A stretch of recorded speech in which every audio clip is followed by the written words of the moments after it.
In this video, we're going to talk about wood used as support for our oil paintings. The wood has been used in oil paintings since the beginning of this technique development. Here, we're going to see some basic knowledge about wood and its production, what types are normally used in oil painting. We're going to see some pros and cons that wood may have in our case, and how we should process it before we start working on it. As everybody knows, the wood comes from the trees, and in particular from the trunk. The tree has a particular structure capable to transport the sap up and down from the root to the leaf and back in a cycle that keeps the plant alive, healthy, and capable to grow. The roots bring to the plant water and mineral salts, while the leaves, through the photosynthesis, bring the carbon, which is the basic component of the wood. By our point of view, the trunk is the most important part. Its section is composed by concentric rings in number related to the tree age. With the only exception for the bark, which is made by dead cells, the external rings are the most alive and flexible of the tree, and they are in charge to transport the sap. The rings closer to the center of the trunk are more fibrous and rigid. These are in charge to sustain the tree. The structure is very important because it makes the trunk stiff and flexible at the same time, capable to stand up in the light direction and to resist to the wind force. For our application, the best part is the one close to the center of the trunk, where the fibers are stiff and there is the lowest content of water. If well seasoned, this part becomes very stable. Normally, the boards that we can get out from this area are not large enough to do our panel in a single piece. And this means that to prepare it, we have to stick more than one board together. The production starts with the cut of the tree. The best period to do it is in the winter, when its vital activities are very slow and the sap concentration is the lowest of the year. Preliminary, it must be cleaned of all the branches in order to avoid damaging the other trees nearby when it falls on the ground. The vital activity of plants and trees also depends on the moon position. In the past, the wood harvesting calendar was synchronized with the moon cycles as well. Now, for industrial needs, the production schedule has changed and it goes on independently from the moon phases and seasons. And this means that for our application, the quality of the wood that we can find on the market isn't always the same. Once they cut and clean the tree from the residual branches and from the bark, the trunk is brought to the sawmill where it gets sliced down in wooden boards. At this point, the timber is ready to be processed. The first step is to clean it with water and steam to remove eventual threats such as mold, fungus, and parasites. After that, the wood is ready for the seasoning. In this process that can be carried out naturally in a longer time or quickly by using the seasoner, the timber loses up to 90% of its water content, reducing both volume and weight. This is a very important process that helps to stabilize the wood. The tree fibers are arranged longitudinally to the trunk. This means that also the wooden board's grains are oriented in the same way. This makes the wood very resistant in the fiber's direction and not so resistant perpendicularly. But since in our application we don't really apply loads, this shouldn't be a big problem for us.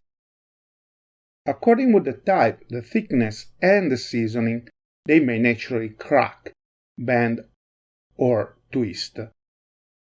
Normally, to solve these problems, it's enough to choose the right timber cut in the right period and properly seasoned. But this isn't always enough because the wood is quite sensible to the moisture and weather changes. According with the type, timbers can be classified in different ways. For example, by hardness, grains, color, and weight. By our point of view, the most important features are the stability and the weight. In fact, we don't want our painting over the time to crack, bend, or twist, and we don't want an heavy painting as well. Although there are timbers more stable than others, a good season will definitely help. In the oil painting history, they have used many different types of wood with different weights. For example, poplar, pine, walnut, linden, oak, cedar, mahogany, but also many others. The weight becomes very important with the increasing of the panel size. To avoid the problems that solid wood may cause to our painting, we may decide to use instead a plywood panel.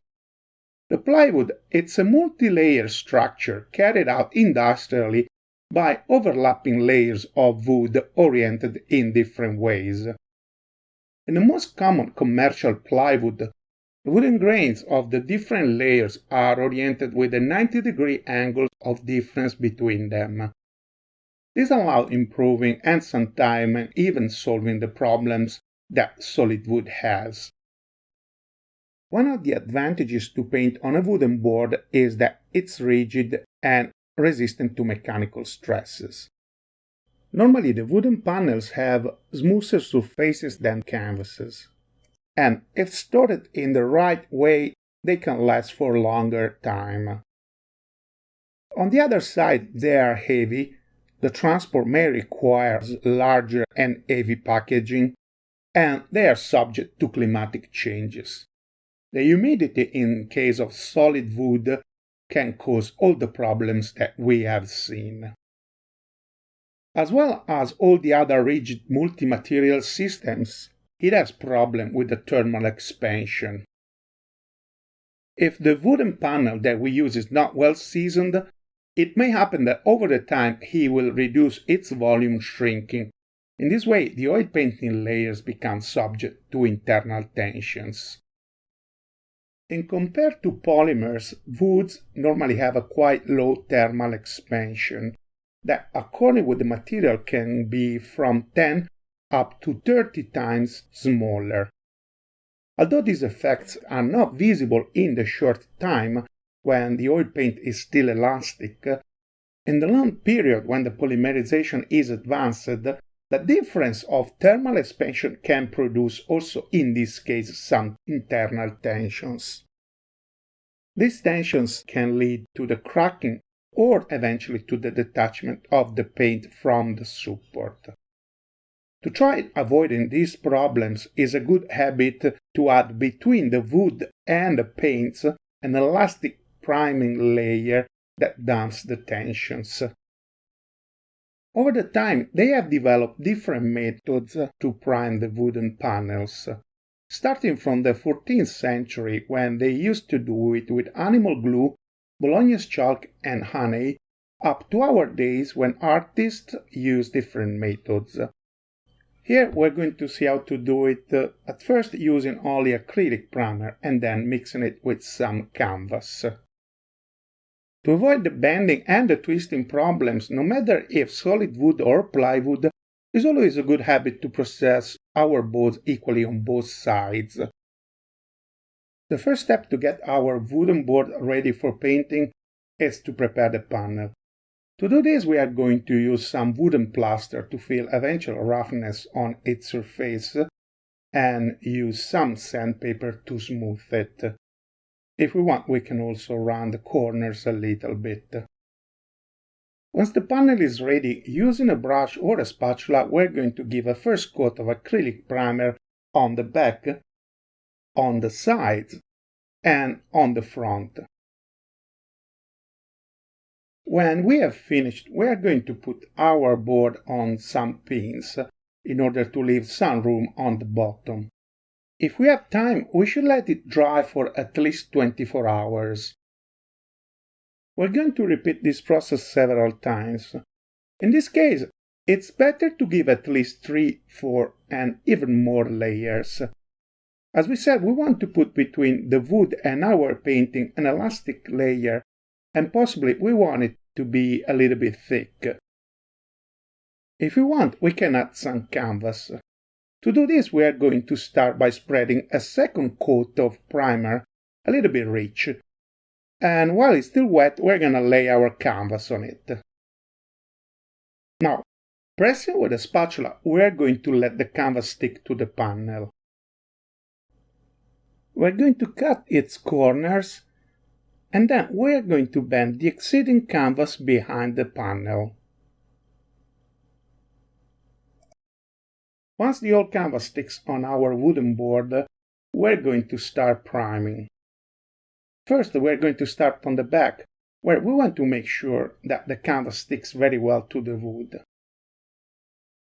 Then we're going to do the sides, and at the end the front, where we're going to paint a nice and uniform layer. We have to repeat this process at least another time to complete correctly the priming of the canvas, but if we want, we can keep doing it until we are satisfied with the support surface. With this last suggestion, we have concluded our discussion on the wooden panels. If you enjoyed this video, we will really appreciate if you could click on like and subscribe to our channel. It will also help us very much if you could leave a comment. Thank you for watching this video and see you in the next one.